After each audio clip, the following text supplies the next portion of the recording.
Hi everyone, thank you for joining. It looks like we are at the top of the hour and ready to get started. Hello everyone. Welcome to this Rural Building Blocks webinar offered by Praxis International and the Office on Violence Against Women. I'm delighted that you can be with us today because Building Blocks webinars feature the core components of effective institutional and individual advocacy that improve outcomes for victims and accountability for offenders. These trainings are intended to provide in-depth perspective and thinking on relevant issues from national and rural experts in the field. I'm Liz Carlson. I am the program specialist here at Praxis. I'm calling from Duluth, Minnesota, and I'm thrilled that you all are connected with us today. Our topic will be VAWA Confidentiality and Protections for Immigrant Victims of Domestic Violence. We're so very fortunate to be joined by a national expert, Leslie Orloff, the director of the National Immigrant Women's Advocacy Program, NUWAP, in Washington, D.C., as our presenter. But before I have Leslie get us started, I'd first like to welcome Praxis's Executive Director, Kata Isari, to further introduce this important topic. Kata, are you there? I am here. Thank you, Liz, and welcome everybody. I'm so delighted that you all are joining us today. It's particularly important that we have this conversation with Leslie today, now more than ever, that we attend to these issues. There's so much going on in our country right now that is deeply distressing about how survivors and immigrants and families are being dealt with, that I asked Liz if I could join this call just for a moment, not to take time away from Leslie, but to acknowledge the challenges that we're facing right now. And on behalf of Praxis, I want to let all of you know that we stand with immigrant and refugee survivors, that we stand with people seeking asylum and safety in the United States, that we stand with our Muslim friends and neighbors and family, and that we stand with all of you in rural communities. In particular, I just wanted to affirm that supporting immigrant survivors and rural communities is near and dear to our heart at Praxis. It's been at the center of our work since we started 20 years ago. And like all of you, we work every day for justice and equity and freedom, and we strive for the world where the needs of all survivors, regardless of who they are or where they come from, are met through compassion and dignity. In particular, at Praxis, we focus on supporting programs who work with survivors and communities that are engaged in creating safety and welcome and support for survivors. So I mostly wanted to let you all know that we are here for you. In these challenging times, we want you to know that we are committed to finding meaningful ways to assist immigrant survivors together, to supporting you in your communities and your rural settings together. So please lean on us, contact us, connect with us. Let's work together to face all these struggles that seem to be so daunting right now. And on a personal note, I also want to thank each and every one of you for the work that you do. My family immigrated to the United States from Iran when I was a child, and it was one of the most terrifying but one of the most formative experiences of my life. And what allowed me to get through it is the courage and support and compassion of dedicated people like each and every one of you. And so on behalf of Praxis, before I turn it back to Liz and Leslie, I just want to celebrate all that you all do. I'm so touched by the number of people that have made the time to be on this call and so heartened by that. So thank you. Thank you for your dedication, your commitment, your courage, and for joining us in exploring this really crucial topic today. We celebrate your great work, and we have so much respect for what you do. And I have so much appreciation and respect for what Leslie does. So I will now turn it back to Liz and thank Leslie for your time here and for all the work that you do, Leslie. Liz, back to you. Thank you, Kata. Wonderful. That is the perfect introduction, I would say, to this webinar and to this topic.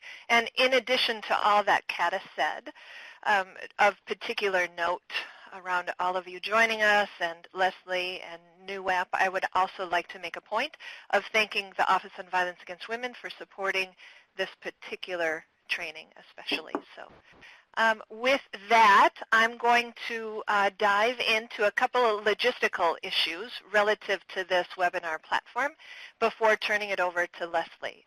So I would like to call to your attention a couple of things. You will notice that there are rolling captions, rolling live captions at the bottom of your screen. And if you happen to notice any errors in those captions, don't be overly distracted by that. That happens.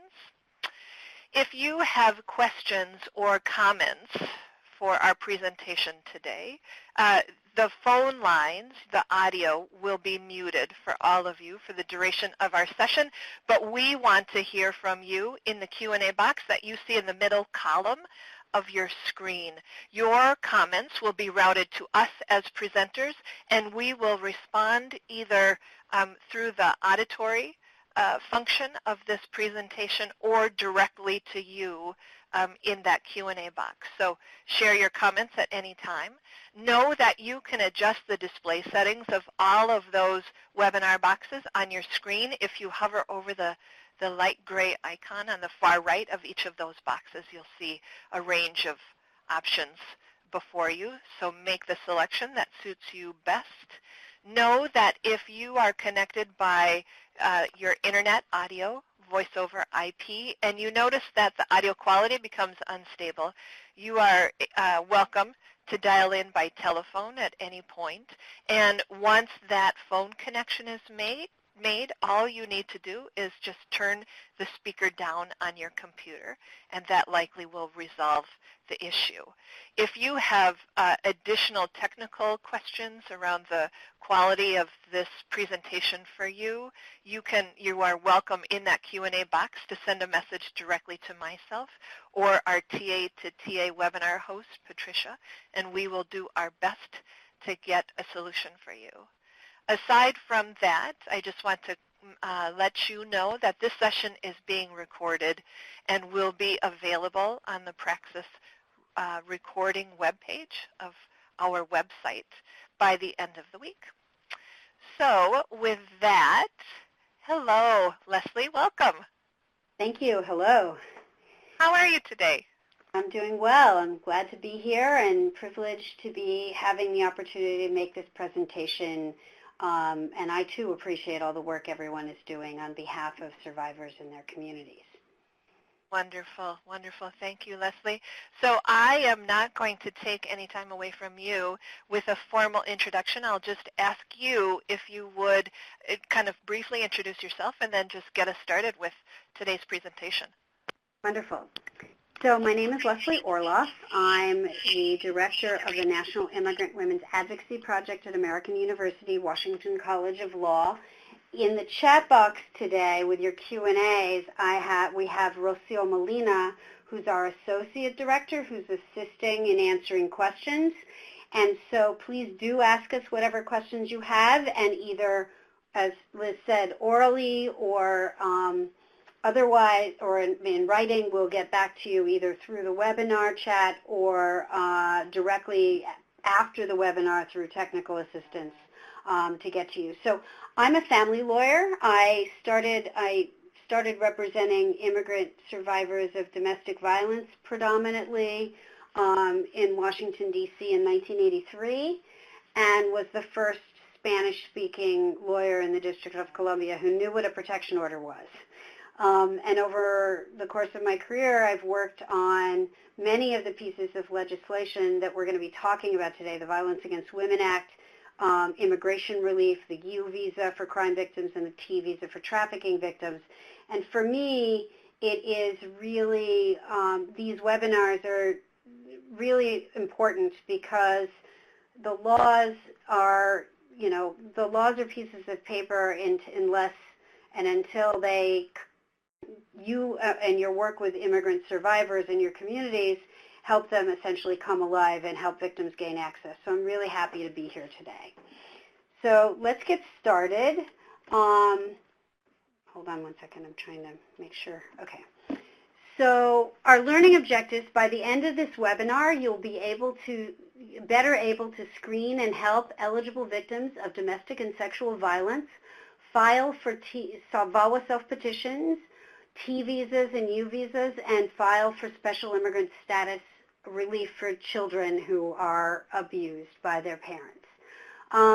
You'll be able to help victims receive protection under the Violence Against Women Act confidentiality laws, and you'll better able to understand the role that victim advocates can play who are not attorneys in helping victims file for crime victim-related immigration relief. So we're going to start by, I'm going to walk you through the forms of immigration relief that have been developed over the last couple of decades to help immigrant survivors of domestic and sexual violence. So let's just start in the Q&A box. If you can tell me, how does filing for immigration relief help victims of domestic and sexual violence? So if you have an idea from the experience that you've had working with immigrant survivors, if you could type it in the Q&A box, let's see what your experience has been. Give you a few seconds to type. Right, Leslie. And you may want to continue with the next slide. And as we are logging in those responses, we can pause and kind of loop back to what people have passed along. So the purpose of the VAWA-related immigration relief was developed to improve access to justice for immigrant survivors and to help build community policing relationships, improve community policing relationships, and it also improves the ability of immigrant victims to report crimes and receive help from victim services agencies without fear of deportation. And ultimately, what's really important is that it helps keep communities safe, because immigrants are part of all of our communities, and as with any perpetrator of domestic or sexual violence, these are recidivist crimes, and that in order to, that by providing avenues that encourage immigrant survivors to come forward, the ability to hold perpetrators accountable is enhanced in our communities as a whole. And so and I see that some of you, don't have experience. You're talking about, some of you have worked with victims on U and T visa cases, and others of you are reporting that you don't have a lot of experience with immigrant survivors, and that's fine. By the end of this webinar, you'll get an overview of how to work with immigrant survivors in a way that protects their safety and connects them to the resources they need and that they're legally eligible to receive. And also will get you connected to the resources that we have available here at NEWAP as TA providers for OVW grantees. So let's start. This is a document that is that we can make available to you electronically, in which it identifies the major form of immigration relief that is available for immigrant survivors. And what's really great about this is that if you click on, let's say, U visa, the name, it will take you to the Department of Homeland Security website that discusses the U visa. If you click on the little black boxes, or the black circles, it takes you to the forms that you would need to file. So it's a really good tool to help with screening cases of immigrant survivors. In addition, there are brochures available from the Department of Homeland Security in multiple languages that discuss the VAWA self-petition, the U visa, and the T visa programs that we're going to be talking about in more detail here today. What's important to understand is that when we've done social science research looking at immigrant survivors across the country, and in these two surveys, the one in 2003 and the one in 2007, we had people from every state in the country responding.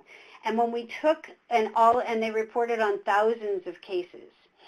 And when we took a look at those, one of the things that we saw is that, well, I'm going to go back a couple of slides for a second. When crime victims start applying for immigration relief through as domestic violence or sexual assault survivors through the VAWA and the U visa program, what we found was that perpetrators of domestic violence are often in quite significant numbers, the 38% in self-petitioning cases and 25% in VAWA in U visa cases, are actively involved in trying to get the victim as part of their retaliation, if they suspect she's applying, trying to get her turned in for immigration enforcement. And so what we're going to talk about is how applying for relief as early as possible helps put her case in a system that's red flagged for immigration enforcement authorities, informing them that she's a victim so that they're much less likely to respond when the perpetrator calls and tries to turn her in. The other thing that's important to note that we saw in the research is that 17% of the cases of immigrant survivors and filing VAWA self-petitions and 36% of the U visa cases, the perpetrators, when the victim called for help, tried to get her arrested instead of him. And so, in the cases where he's most effective in these, there are often language access problems at the crime scene where law enforcement officials are not using qualified interpreters or end up relying on the perpetrator or the perpetrator's family member to interpret. And so, and the other issue is they can also be cases where the work that law enforcement should be doing as best practices to distinguish, to determine who's the primary perpetrator of abuse in the relationship and to not make a dual arrest.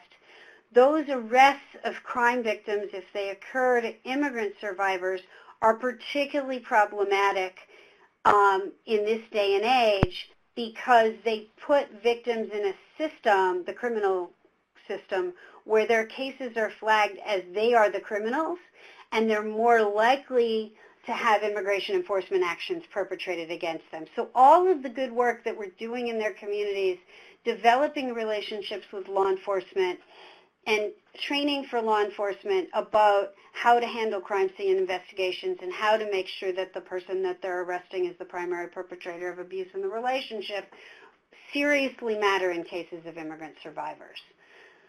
So immigration status is important for a variety of reasons.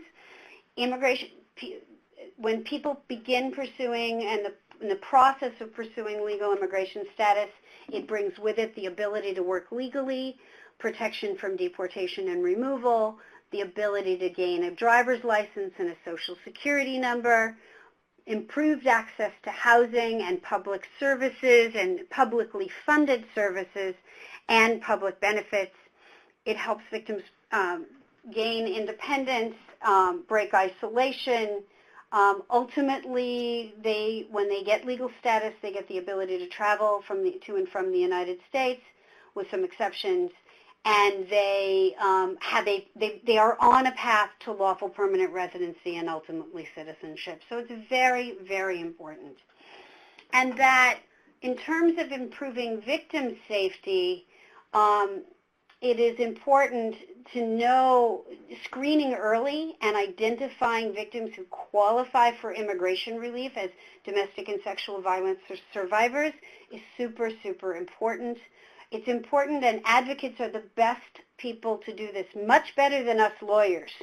I hope I'm not insulting any lawyers on the case, on the call, but advocates have the kind of relationship with victims and survivors that helps most effectively document the history of abuse, which is very important for the immigration case.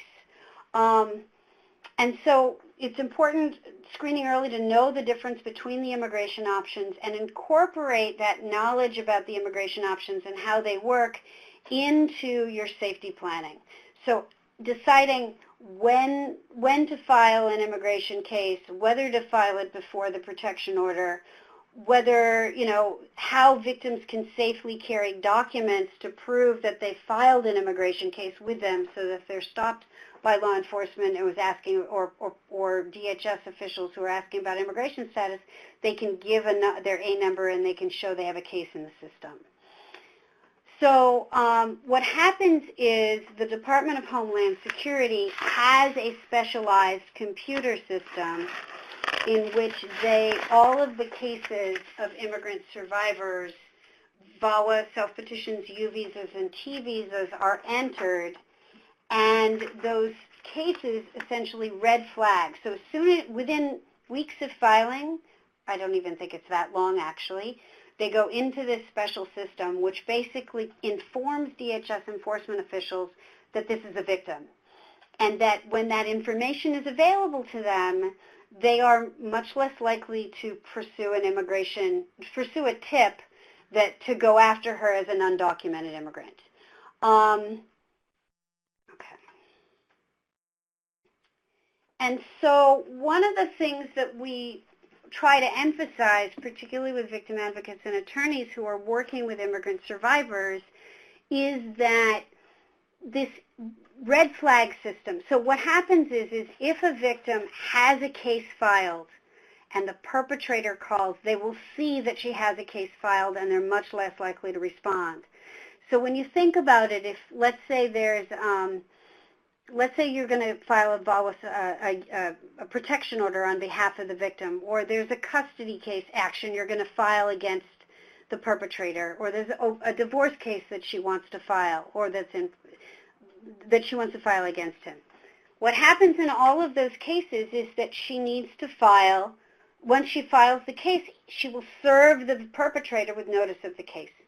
And what we know from what we're seeing around the country is that upon that service, that's when perpetrators pick up the phone and call Immigration and Customs Enforcement to try to turn victims in. If the victim has a case already filed when they get that call, they're less likely to respond. If when they get that call, she hasn't filed the immigration case, they're going to treat her like any other undocumented immigrant and potentially pursue her. If she becomes the subject of immigration enforcement and then later files her VAWA self-petition or U visa, that can remedy the situation, but like any other law enforcement agent, Department of Homeland Security officials might be more suspect of, and they might look more carefully at later filed cases once she's the subject of immigration enforcement than cases that are filed before. So they offer her stronger protection if she files early. It's also super important to identify the eligibility of a victim for immigration, for an immigration case before she travels to a new location, or if she's experiencing immigration-related threats. And that it's important to take seriously these immigration-related threats, which generally co-occur with physical and sexual abuse, or they predict escalation in a case that might be emotionally abusive to physical and sexual abuse. And so we're going to talk later about the VAWA confidentiality laws and how they work. But first I want to talk about the advocate's role in helping victims apply for VAWA, U, and T visa relief. So if you can raise your hand, and I think I can see the hand raising on the screen, if your agency, so if you're an advocacy agency and you have working relationship with attorneys that have experience serving immigrant survivors, can you raise your hand? If you go to the top of your screen, kind of in the middle, there's a guy that looks like his hand's raising, and it says set status, and you can raise your hand, as Drew, Rebecca, and Sulin are doing, to say that you have attorneys that you've already identified that you're working with. Take a second here. I can never count up the number, but good. More of you are raising your hand. So it looks like 10 or so of you. Yeah, thereabouts, or yeah, a dozen maybe so far. Yep. So far have those relationships. Okay, thank you. So for those of you that do, that's great. But this webinar is going to talk about those of you, I'm going to give you strategies that you can use both when you have those relationships and when you do not. Because in many of the cases, and many of you, particularly in rural communities, you'll be in places where you may be the only one that even knows what these things are, and advocates can be very effective in helping victims file.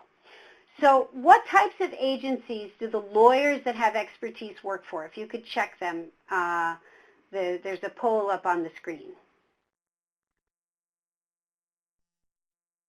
A second. Yep, very good. And we typically relate polling results for people who may be participating by telephone only. And so what I see on my screen, it's changing kind of rapidly, but somewhere between a third and 50% are organizations that are immigration or faith-based nonprofit agencies. A quarter, a little over a quarter look like legal services. Yep. About a quarter of you say you work with legal services and family lawyers and immigration nonprofits, and about 16% of you are saying the programs that are lawyers are none of the above. I'm assuming, just based on experience, that 16% are probably kind of regular mainstream immigration lawyers, is my guess. Let us know in the chat if I'm wrong. Okay. So in what ways so I also want to ask those of you that, how many of you, I'm going to do actually a hand raising, how many of you have assisted immigrant victims in collecting evidence for their immigration case? If you could raise your hands again, that would be great. And whether or not you're helping them with the application or you have a lawyer, you can respond to this question. So again, I see right now it's about 6 of you. That's right. 6 or 7. Okay, great. So one of the things we're going to be talking about today are the ways that what advocates can do, victim advocates can do, to help immigrant survivors prepare her immigration case. And this is whether or not, one of the things I hope you'll walk away with today is I hope to empower those of you that are immigrant victim advocates, or that are victim advocates and working with immigrants, to be able to help prepare a VAWA or a U visa case even when she doesn't have a lawyer. And how to screen. There are some of the cases that it's absolutely essential that she have a lawyer, and we'll be talking about how you sort among those cases. But victim advocates can screen and identify survivors. They can help survivors obtain identity documents that they need as part of their case. They can assist survivors in writing their declarations. So in these cases, victims essentially have to write an affidavit that tells her story.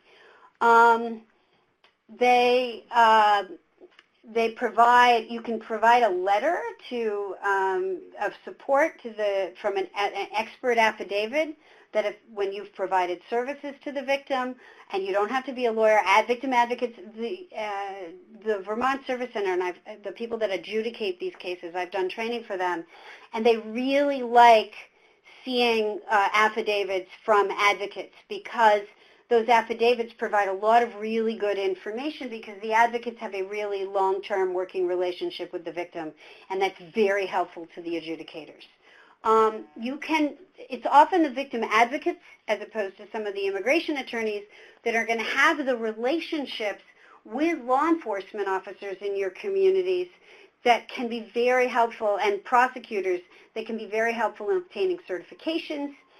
And they can also, victim advocates have the relationship of trust that help identify the kinds of more complex cases that when victims need immigration lawyers. That's called immigration inadmissibility.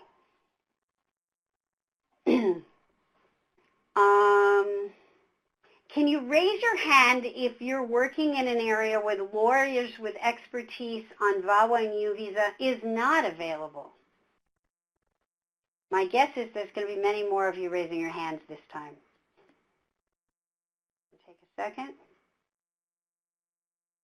And for those of you that haven't raised your hands before, it's in the center of your screen where it says set status. You can raise your hand. So there's a few of you that have identified that as an issue, that you're not So that looks like about 6 of you have said that you're in an area where there aren't lawyers with this expertise.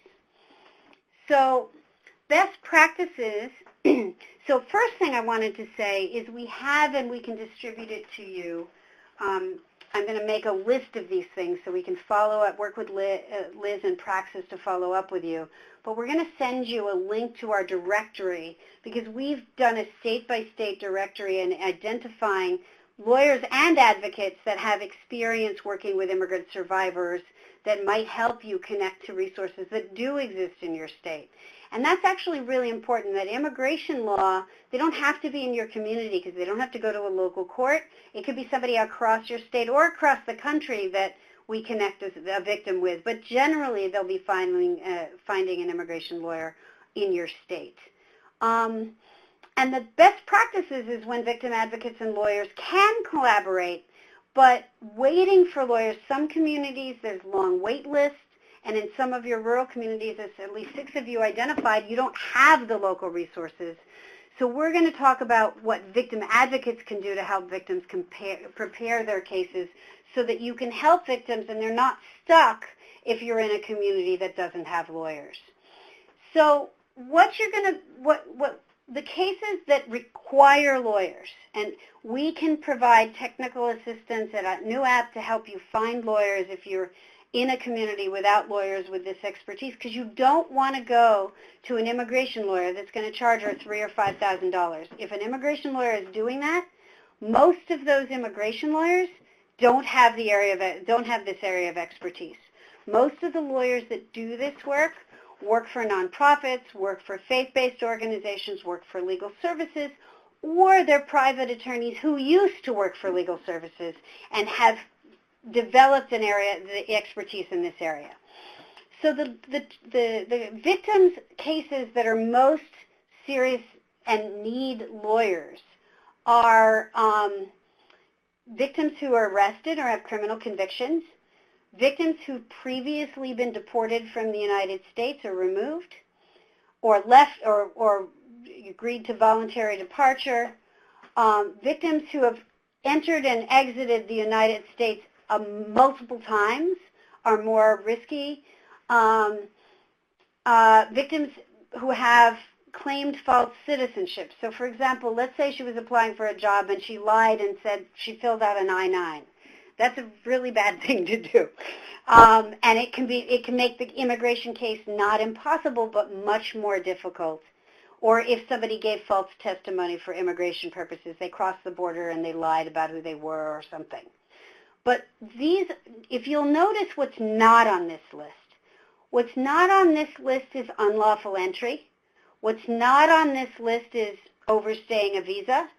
And those many victims who qualify for VAWA self-petitioning U visas or T visas have done those things. The laws were written assuming that the vast majority of people applying will be here undocumented. However, all of these forms of immigration relief are also available to the sexual assault survivor on campus who may be here on a student visa, or somebody here on a work visa or a diplomatic visa. You can be here lawfully and still be eligible for these forms of immigration relief. Leslie? Yes? Can I interject? There was a question that I think is applicable to maybe many of our participants. Someone had just asked a question about or made a comment about their city attorney not being willing to sign off on U visas and wondering if there was a way to kind of get around that or if you had particular advice. Yes, we definitely do. And in a few minutes, I'm going to be going through the forms of immigration relief that are available, and we're going to talk about the range of people who can certify. When we wrote the U visa statute, we were cognizant of the fact that there would be communities where the prosecutor won't sign here, the police won't sign there, and that's why we broadened the range of different people who can certify. And so we'll be talking about that more in just a moment. Just a note, because we're talking about advocates actually potentially in some communities helping people file immigration cases, it's important to be aware of your state unauthorized practice of the law requirements. people can assist. The immigration system is set up so non-lawyers can assist victims in applying and inform DHS who the non-lawyer was that helped. And so it's just important to be aware of your own state laws. And that's something that I think Praxis or New App can help you with if you have questions about that. But in the vast majority of places, helping a victim with an immigration case won't violate the unauthorized practice of the law in your community. So we can, and then also there's an opportunity, and Clinic is one of the lead TA providers on this, for victim advocates who begin doing these cases, kind of assisting victims just because they're your clients, to actually get accredited to do formal representation in these cases.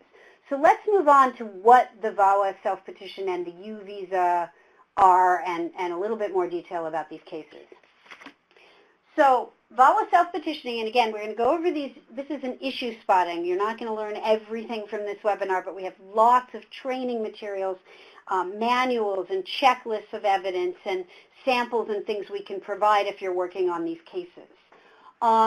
So the VAWA self-petitioning is for somebody who's battered or subject to extreme cruelty. That's a broader definition of domestic violence than in most state protection order statutes, by a U.S. citizen or permanent resident, spouse or parent, or by a U.S. citizen adult son or daughter over the age of 21. So it will cover some elder abuse cases as well. There has to be some period of residence between the perpetrator and the abuser. The marriage, because these are cases where there's a spousal relationship, has to be one of good faith, and the person has to be of good moral character. And good moral character generally means they don't have a criminal history. Again, it's not impossible with some crimes, but it's more complex if the victim has a criminal history. So self-petitioning is available within 2 years of a divorce. If the victim was tricked by a perpetrator who claimed to be married when she married him but was actually a bigamist, she still qualifies. Child abuse victims have up to the age of 25 to file, and stepchildren are covered up until divorce, which is different than family law. So if in fact the abuse mom is married to a new husband and he's abusing his stepdaughter, that child can apply, but she has to apply before the father divorces the mother or vice versa. So running off and getting a divorce of a batterer in these cases can trigger the time limits on filing and cut stepchildren off if they're abused. The standard of proof is any credible evidence. So it is a very broad standard of proof, and it can include the victim's affidavit and an affidavit from you, for example, but it doesn't require a police report or a protection report order or medical records, which are helpful but not required. VAWA self-petitioners get protection from deportation within, a week or two of filing. They get, they can include their children in the application. They are qualified immigrants for purposes of federal public benefits, housing, like public and assisted housing, post-secondary educational grants and loans are good examples. Then there are also state-funded benefits. In about 18 states, they can get TANF. In about 30 states, children included in the applications can get access to subsidized health care, for example. And then this puts them on a path to lawful permanent residency and citizenship. The permanent residency comes usually within a year to 5 years. You'll see with U visas it's much longer. U visa, so that covers people where there's a marriage and the perpetrator is a U.S. citizen or lawful permanent resident, or where there's a parent-child relationship. So what about everybody else? So all of the other victims, and now we're talking beyond domestic violence, or a domestic violence relationship where the perpetrator is, let's say, a boyfriend. So that would fall under the U visa. And the U visa is a have to be a victim of a particular U visa listed criminal activity. I'll show you that list in a minute. They have to have been, are being, or likely to be helpful in the detection, investigation, prosecution, conviction, or sentencing of the criminal activity. So it's important to note here, many lawyers who don't have expertise in this area will tell you that it has to be a criminal investigation or prosecution. Not true. It can be anything, it can be helpfulness in any one of these. They have to show that they suffered substantial harm, physical or mental, as a result of the physical or mental harm as a result of the victimization, and the crime has to have occurred in the United States. Some VAWA self-petitioning crimes could have occurred abroad, and in VAWA self-petition, there's no quantity of harm required, whereas here there is. The criminal activity, the term criminal activity is used because it's not, you don't have to wait until there's a conviction of a crime. It helps people in cases where the police investigated and there was no prosecution, where the victim was helpful in detecting the crime and was willing to testify, but then her testimony was not needed at trial, where the perpetrator has fled and they can't catch him, so the case can't go forward, where the criminal case was dismissed by the prosecutor, or maybe they went to trial and the perpetrator was found not guilty. Doesn't matter. She still qualifies for a U visa. And there's many different, so any time that she's been helpful, she can qualify. And here's the list of criminal activities. So it's quite broad. It covers all forms of domestic and sexual violence, child abuse, stalking. There's crimes where people are held hostage. There's false imprisonment and that, murder, manslaughter, felonious assault. Now what's really important is that when you're working with a victim in these cases, you want to check off, if you're working on a case on the form, every single one of these she suffered. So if she's a victim of domestic violence, but she also suffered, he tried to break her arm with a machete, that's felonious assault. So you want to check that off as well. And so you're looking to check off as many of these boxes as possible, because ultimately she has to match up her substantial harm to one of the boxes that was checked, one or more. So now going back to the question of who can certify. What's important to understand is that there are, in almost every jurisdiction, particularly in rural jurisdictions, you have sheriffs and you have state police and you may have local police. If you're near a university and something happened on campus, you might have university police. Every single one of those law enforcement agencies can certify. It doesn't have to be the agency that is actually actively involved in investigating the case. It could be an agency that detects the criminal activity and refers it for investigation to, let's say, the local police or the sheriff, whoever's responsible in that jurisdiction. Prosecutors, both state and federal, can certify. Protection order judges, custody judges, there may be cases where the victim only filed a protection order. She didn't call police for help, or she raised the domestic violence or sexual assault in a custody case and provided evidence to the court. Judges can certify in those cases. In civil cases, judges can certify even a landlord-tenant case where the perpetrator was supposed to pay rent and didn't pay, and she's getting evicted, and she provided evidence of the domestic violence. In a case like that, that would be sufficient. And any kind of criminal case, a judge can also certify. Adult and Child Protective Services can certify, as can if you think about sexual assault in the workplace, you can have the EEOC, the Department of Labor, or state labor agency certifying. So there's a broad range of certification possibilities. Here's a few more of them. So, and what the certification asks, so we provide direct technical assistance to certifiers. If you work with state and local law enforcement and prosecutors in your community, we have a special OVW-funded roundtable that we can send you information about that you can share with your law enforcement officials, where they can talk law enforcement officer to law enforcement officer and ask their questions about certification. We also have law enforcement officers who provide direct technical assistance. So you could call us and say, I'm working with an officer, they're not certifying now, but they'd like to learn more about it, in which case we can connect your officer with one of our training officers and they can provide direct technical assistance. What the certification form talks about is it asks only the following: what criminal activity occurred, who was the victim, and how were they helpful, and finally, is there a family member implicated in the crime? And that DHS wants that part because they want the law enforcement officer or the certifier or the prosecutor who's certifying to identify whether whether the perpetrator was a spouse or a child, because these forms of relief can't be provided. A victim could theoretically include her spouse in her application, and if the spouse is the perpetrator, DHS doesn't want that to happen. There are only 10,000 visas granted annually, so there's currently a backlog, a wait list of for about 11 years, 110,000 visas.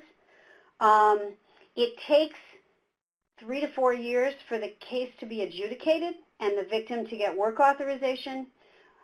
Once she gets the visa, it lasts for 3 years.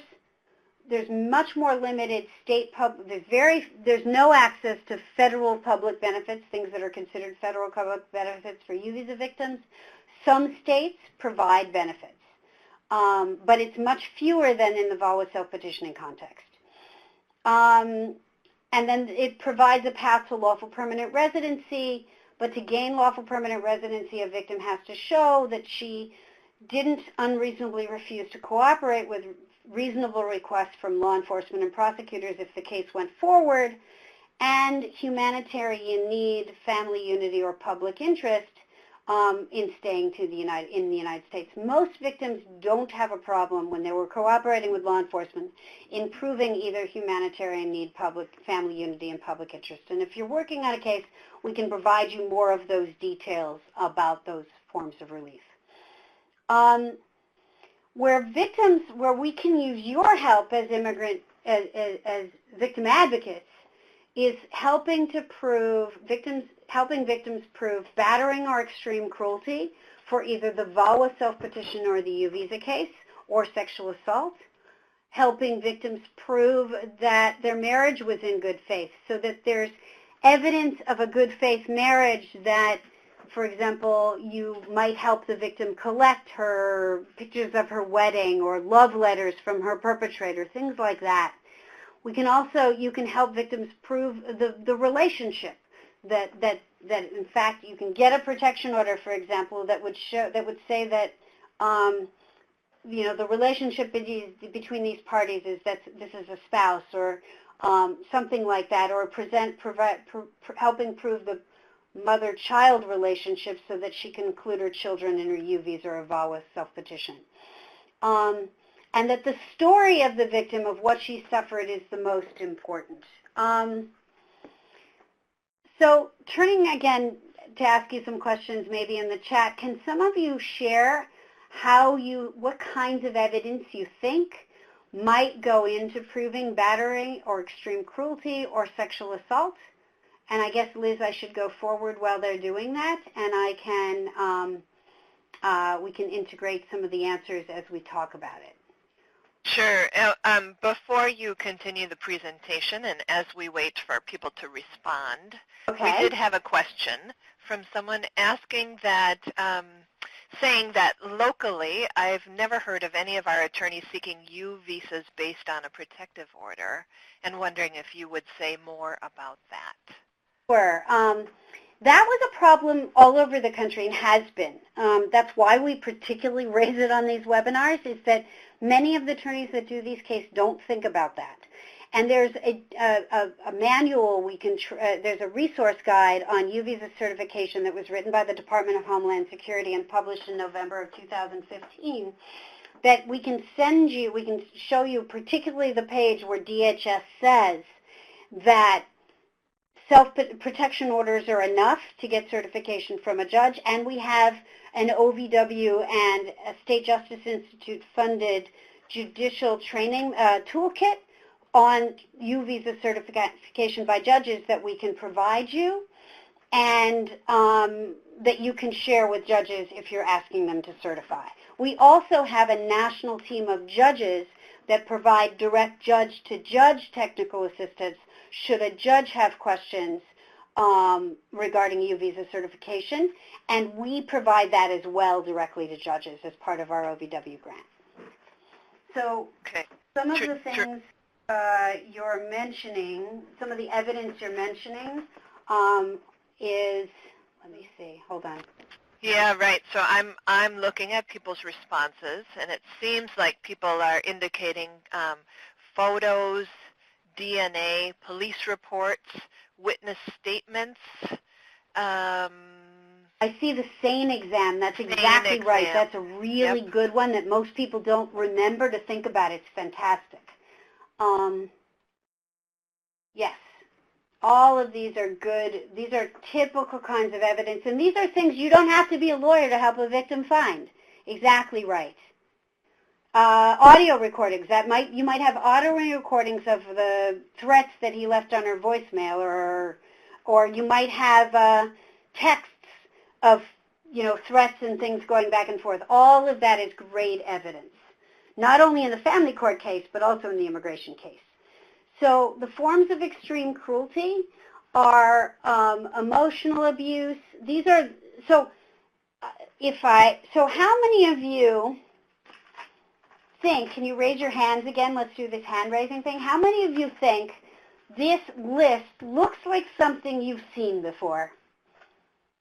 And maybe somebody could type into the chat what shape that thing is.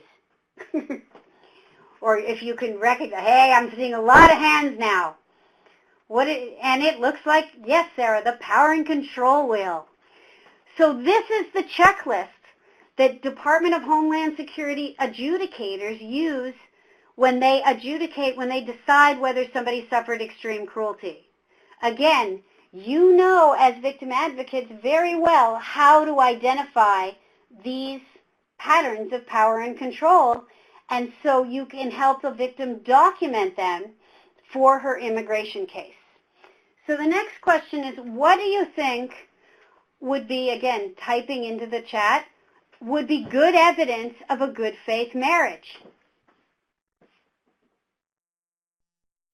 And so, Leslie, while we pause to have people respond to that specific question about evidence of good faith marriage, we have another question about the difficulty of proving emotional abuse without physical evidence. Do you have anything that you can speak to about that? Yes. So it is difficult in state family court proceedings. The difference is that here, these cases are adjudicated by a team of experts within DHS that only do these abuse cases. They only adjudicate VAWA self-petitions, U visas, and T visas. And so they have the expertise to distinguish, and they, as I showed you, use this checklist. So they're looking for the power and control dynamics that we see in our cases all the time. So this is an instance where the victim's affidavit and her story and how well it's written is going to be super important to proving extreme cruelty. And this is where your affidavit about the dynamics of power and control that you've seen her live through can be very important supplemental evidence to prove extreme cruelty in these cases. So it is definitely doable, and I believe that involving victim advocates in the collection of evidence and not just lawyers actually strengthens the ability for victims to prove extreme cruelty successfully. So going back to the good faith marriage, I'm going to see some of you, basically these are the forms of proof that DHS really likes to see. And so proving that a victim has children, proving, showing the love letters to show in a VAWA self-petition that these are legitimate, that this is a legitimate relationship. Family photos of vacations together are evidence that it's not a faked up marriage.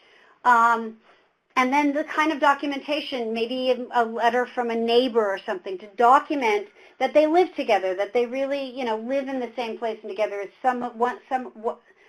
that's examples of ways you can prove good faith marriage. Which of the following do you think helps prove spousal or parent? Which of the following do you think would be helpful to prove a spousal or parent-child relationship for purposes of a VAWA self-petition or a U visa case? We're going to take a second. Anything you want to ask me, Liz, while people are filling out? I don't have any additional questions, and so for anyone who is participating with audio only, not in the webinar platform, right now this poll is kind of switching around a whole bunch, but it looks like the majority of respondents are saying that all of the above, the possible ways of proving a parent-child relationship between birth certificates, child health care, school, baptismal records, victim's affidavit, and a marriage license are all a means to prove that spousal or parent-child relationship. Absolutely. Absolutely. And, the marriage license will also help prove good faith marriage and things like that. Exactly.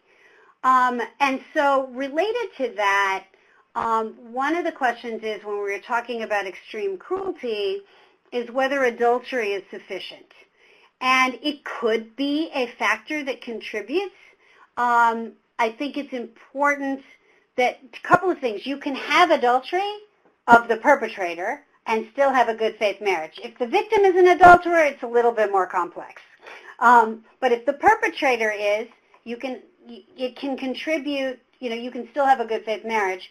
And it can also be one of the factors in an extreme cruelty case, although I think it would be difficult to win extreme cruelty if it was the sole factor. And that's, again, why really getting, and this actually is a great introduction to the next slides, why taking a trauma-informed approach to developing the victim's affidavit is so important. We have entire webinars available on our website on this trauma-informed approach to developing affidavits.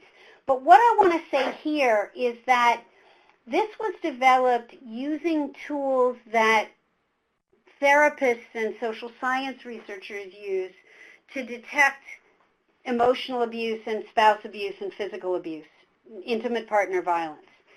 And what we found is that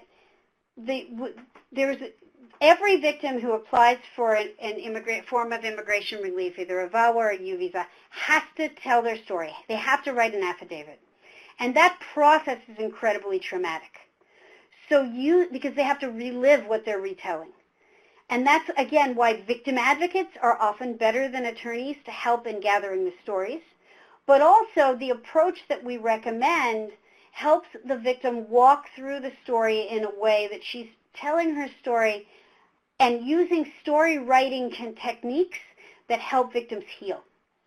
And so we have tools that you can use when you're working on the questionnaires and approaches that you can use that help victims heal. And essentially what that is, and this is not going to be foreign to many of you advocates, is inviting the victim, creating an environment where she can tell her story and be listened to, witnessed, supported, without judgment, and without, for the lawyers in the room, interruption.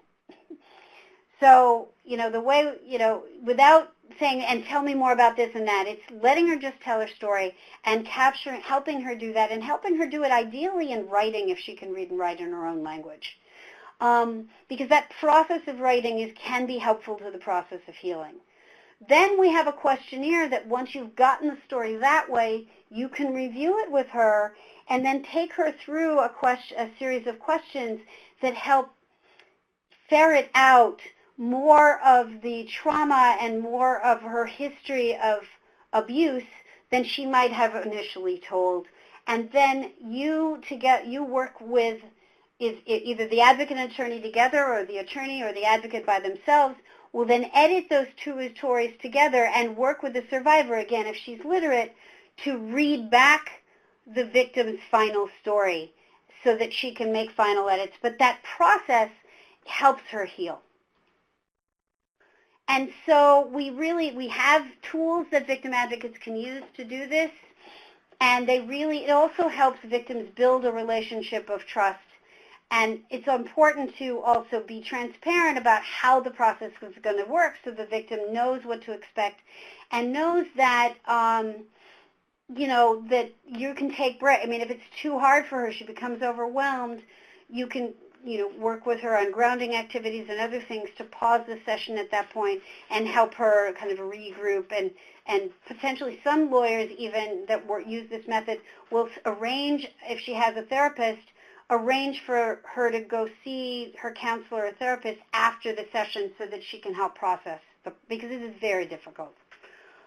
So we have all of these different tools to help you, and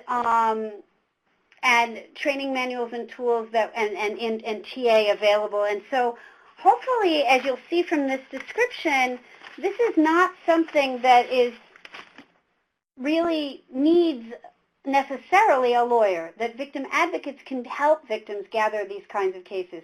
We have a web library of materials that are available where there's tools available in the web library, and then to help you do this. So I'm going to conclude this session with a brief conversation about some of the details of VAWA confidentiality so that you understand how, hopefully, this webinar has raised your confidence in trying to help victims prepare their cases if you're in a community where lawyers aren't available, and in helping the lawyers prepare the cases where you have the pre-existing relationship that can help the lawyer prepare the case. So I'm going to start with another hand raise. How many of you have worked with domestic or sexual violence victims where the victim has been a subject to an immigration enforcement action? So she's been contacted by a Department of Homeland Security official somewhere or sometime. Any questions, Liz, while we're waiting for hands?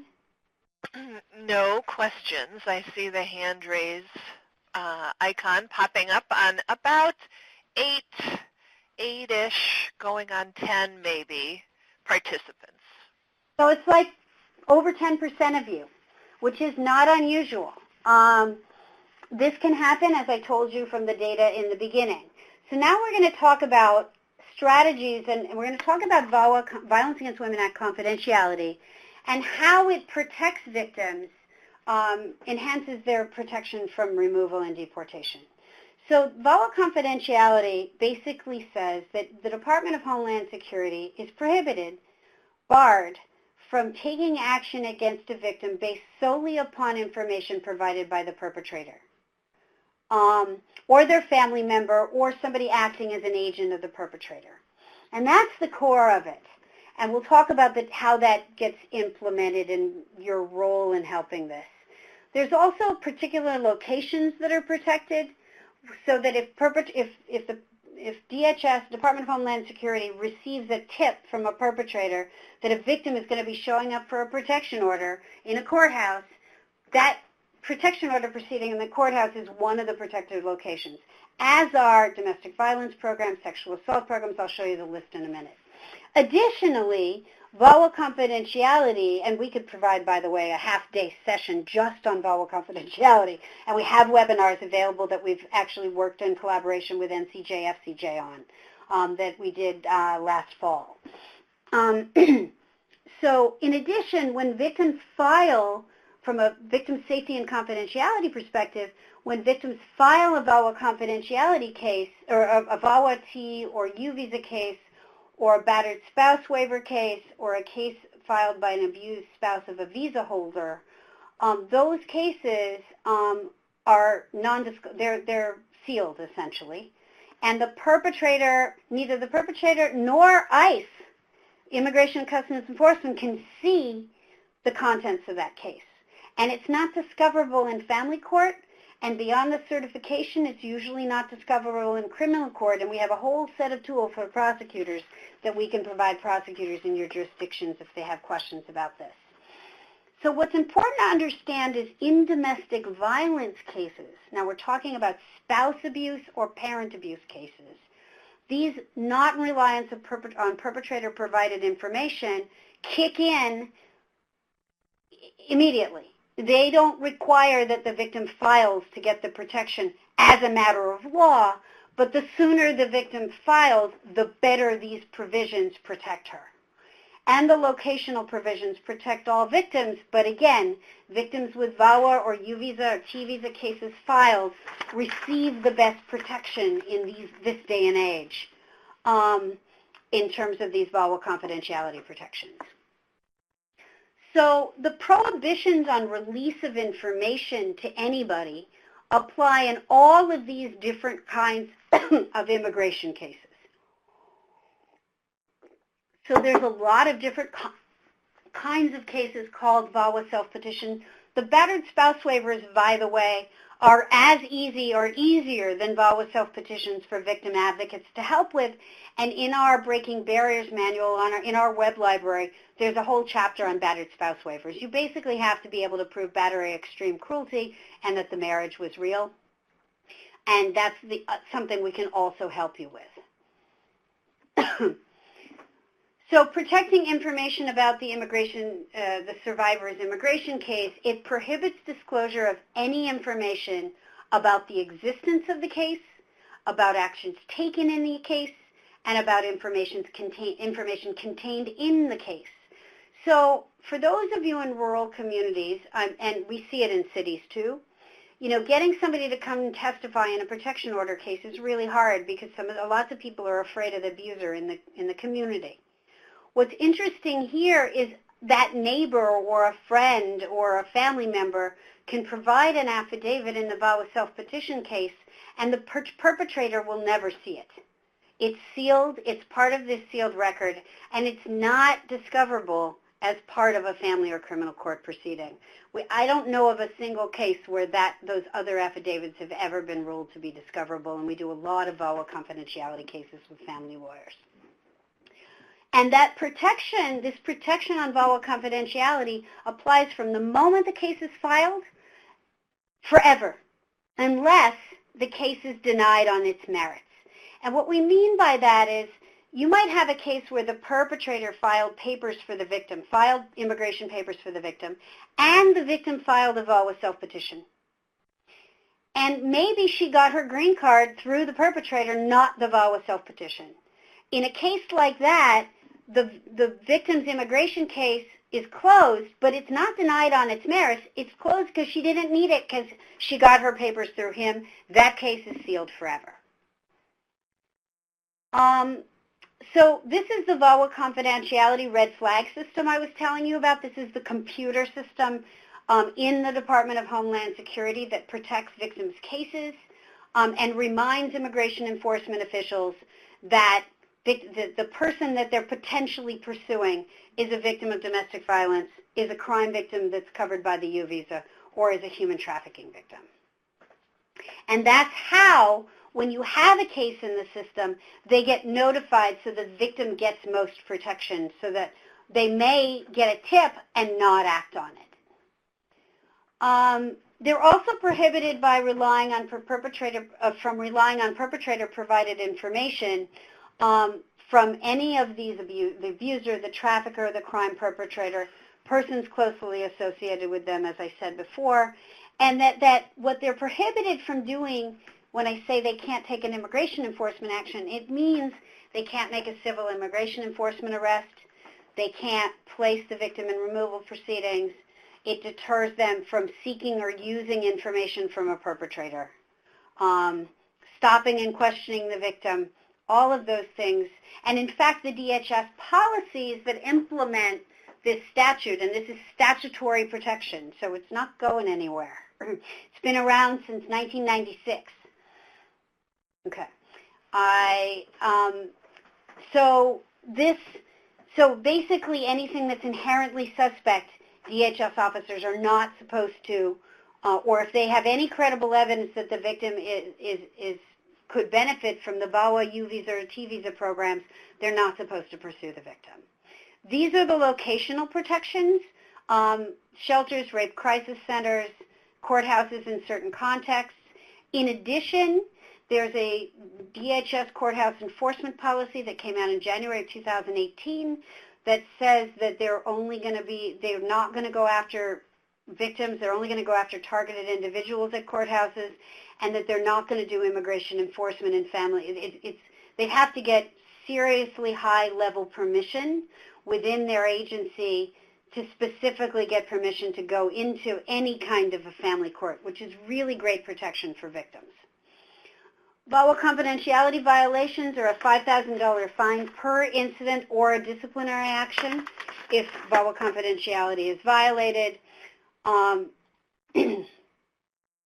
And that it's very important, the last kind of point I want to make, because we're coming up on the end of the webinar, just a few more points, and then we're going to have Liz close, is that when you start working with a victim that's going to be getting ready to file a VAWA-T or U-Visa case, give them a letter saying you're working on this so that if he tries to seek immigration enforcement on them, they can show the letter to the DHS, and DHS is then notified that she's in the process of filing a case. And there's some slides in here that you'll be able to see as a follow-up to the webinar. I'll go through them here slowly so people who are seeing it later online can pause on some of these tips.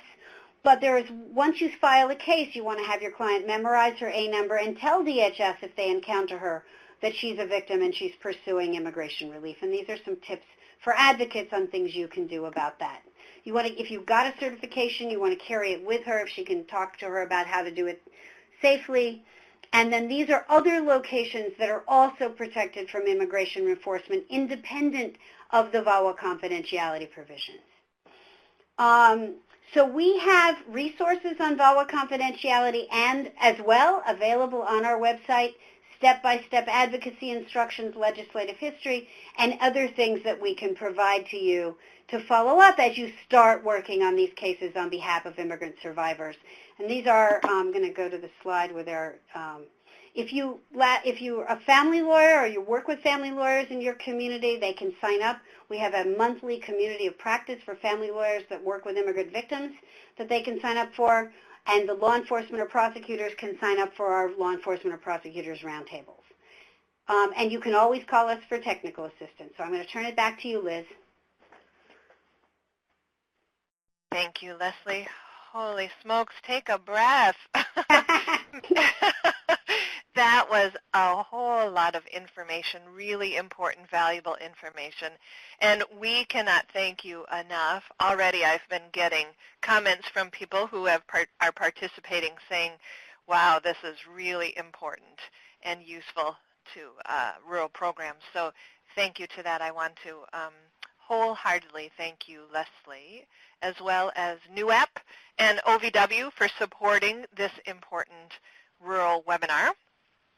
I also want to say that in the midst of Leslie's presentation, in which she had to speak so quickly and cover such a significant body of information, right now at the bottom of your screen you will see that there is an option to download materials, the PowerPoint, 2 other additional PDF resources, and then there are a range of web links that are available to you within the webinar platform.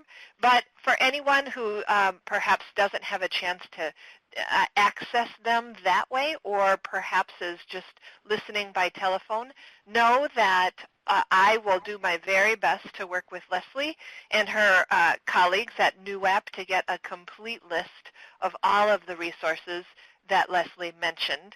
I also want to reiterate and say that NUAP is an incredible resource with a huge body of information that will be so valuable to you. So in the meantime, while you wait to receive the compilation of those resources from me, you should feel free to go to NUAP's library and browse through for the variety of options available to you. And we're here for technical assistance, and we see this as the beginning of a relationship with you, and we're really here to support you and encourage you to help victims with these cases, and really appreciate the hard work you're doing with immigrant crime victims and all crime victims in your victims of domestic and sexual violence in your communities. Thank you. Indeed. I could not have said that better. So thank you, Leslie, and to Rocio and to NUAP and all of you for joining us today. When you disconnect from this webinar, you will be routed directly to an online evaluation of the presentation. And I just want to thank you in advance for your feedback. It's so valuable to us in the planning that we do for future webinars. So be sure to share your thoughts with us. And finally, just want to let you know that the next rural webinar that Praxis will be conducting will be Wednesday, September 26th. The topic is coordinating a community response in a rural area, one program's experience. And we hope you all will be able to join us for that. Registration is required and is available on the Praxis training page of our website, rural training page of our website. So register as you are able and join us. And thank you all, Leslie, NUAP, and everyone participating today. If we missed any of your questions, as Leslie said, feel free to contact her, NUAP, with the information that is in the PowerPoint, or you certainly can always contact me, Liz at praxisinternational.org. So everyone, carry on with your day. Thanks for spending a little portion of it with us today, and we'll be back together again soon, I hope. So long, everyone. Take good care. Bye-bye. Have a good day. Bye. Bye.